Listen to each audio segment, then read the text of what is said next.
Put a teaspoon of salt in a specially made neti vessel, fill it with lukewarm water. Stand by, keeping 1 foot distance in the foot. After that, test the breath, from which both the noses are breathing more. The top of neti vessel and the nostril hole in the same direction is applied. Position the neck slightly lower and in the opposite direction. Keep the mouth open while doing Jal Neti and do not breathe through the nostrils. If necessary, breathe through the mouth or practice stop breathing when half vessel water falls from a nostril hole. Do the same with other nostrils as well.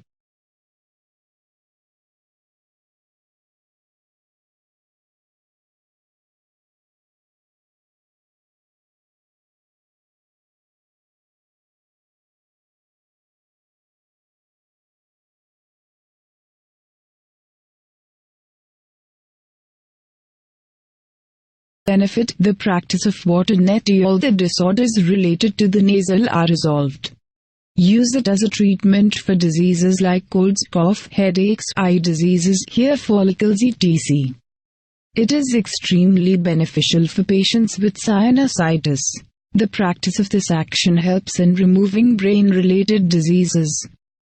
Caution: the water should be lukewarm and salt must be mixed in it.